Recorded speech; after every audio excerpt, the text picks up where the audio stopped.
Ce dimanche-là, c'est une messe bien particulière qui se tient à Minembwe. Dans cette salle pleine à craquer, des femmes, des hommes, des enfants, tous sont déplacés.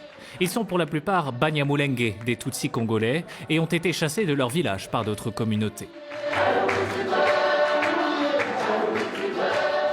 À la sortie de l'église, les chants et les prières laissent place aux récriminations. Wakatunyanganya vitu, wakatuua, wakatulunguzia manyumba, hata kututosha kwa mahali.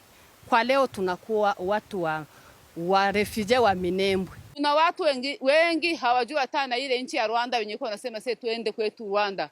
Kama tungekuwa Wanyarwanda, hawangetuambia sasa tuende. Tungeenda si peki. Kwa juu Rwanda ni nchi yenye iko na sécurité ya kutosha. Les Banyamulenge sont originaires du Rwanda, mais beaucoup sont installés dans les hauts plateaux du Sud Kivu depuis le 19e siècle. Sur ces terres fertiles, perchées à 3000 mètres d'altitude, des conflits autour de la transhumance opposent ces éleveurs à d'autres communautés qui vivent principalement de l'agriculture. À 30 km de là, à Mikenge, les communautés Babembe, Bafulero et Banindu voient les Banyamulenge comme des agresseurs. Sasa mimi nalima shamba yangu. Yeye anakuwa mimi najenga na lupango, anakuwa pasura lupango na anaingiza na ngombe zinamaliza. Mimi kuenda fika busubuhi, mimi nakuta mshamba hamuna hata mmea. Mimi kuenda muona mtakuua na njoo vita ikaanzia pale. Ces dernières années, les tensions se sont aggravées et les communautés vivent désormais séparées. À Mikenge, 2750 déplacés Banyamulenge ont trouvé refuge dans un camp à l'écart du village. Entre les deux, une base de la MONUSCO, la force de l'ONU en RDC. Les casques bleus tentent de faire médiation entre les communautés qui ont chacune formé des groupes d'autodéfense, parfois avec le soutien de pays étrangers. À Minembwe, un milicien d'un groupe Banyamulenge nous accueille chez lui pour nous montrer ses armes. Là, c'est Loquette. Les deux armes, on les appelle AK-47. Chaque groupe affirme ne faire que défendre sa communauté, mais semble s'enfoncer dans un cycle de violence meurtrier. Il y a maintenant de la guerre qui nous lie avec les éléments de Maï Maï. Ça va maintenant nous coûter cher de se défendre lorsqu'ils ont des armes lourdes. Raison pour laquelle que nous aussi, nous initions toujours le même projet de chercher comment avoir des armes lourdes. Les conflits dans les hauts plateaux ont fait, selon l'ONU, au moins 128 morts, toutes communautés confondues, depuis février 2019. 95 villages ont été détruits et plus de 110 000 personnes ont été déplacées. C'est dans ce contexte explosif qu'a été installé le 28 septembre dernier un bourgmestre à Minembwe. Les images ont suscité un tollé, certains accusant le gouvernement d'offrir une terre aux Banyamulenge. Pour le bourgmestre, sa nomination et la création de la commune de Minembwe 7 ans plus tôt répondent pourtant à une simple nécessité administrative. Les chefs-lieux des secteurs, des territoires sont toujours éloignés de la population. La population de Minembwe était en quelque sorte abandonnée administrativement. Ce n'est pas une commune de Banyamulenge, c'est pour toutes les communautés au Congo.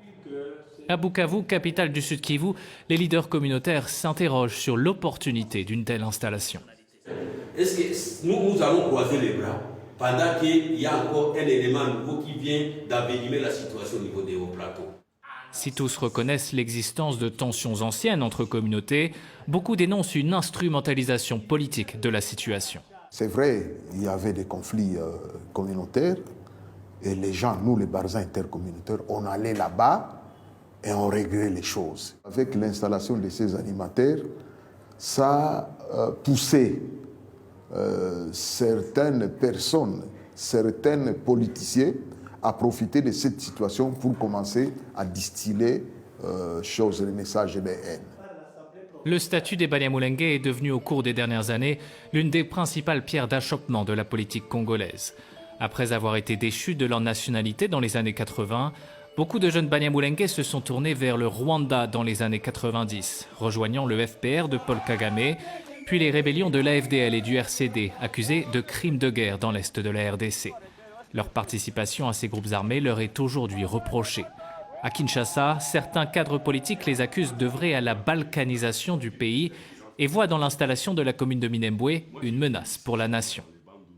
Est-ce qu'il y a la main du Rwanda justement derrière ça?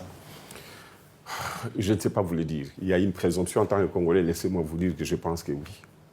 Mais je n'ai peut-être pas de preuves, mais j'ai ces sentiments. Et le but, c'est de déstabiliser le Congo, Si le but, c'est d'entrer dans créer des conditions pour envahir le Congo. Lui-même membre de la communauté Banyamulenge et ancien leader de la rébellion RCD, l'actuel ministre de la décentralisation, Azarias Ruberwa, dénonce de son côté la stigmatisation dont seraient victimes les Banyamulenge. Le problème, c'est les Banyamulenge. Lorsque il y a généralisation, ils sont mauvais, ils sont comme ceci, ils sont comme cela, évidemment, vous jetez à la vindicte populaire toute une communauté. Pour désamorcer la polémique, le président Félix Tshisekedi a annoncé en octobre la suspension de l'installation de la commune de Minembwe. Mais sur les hauts plateaux, le feu des armes continue de retentir presque chaque nuit.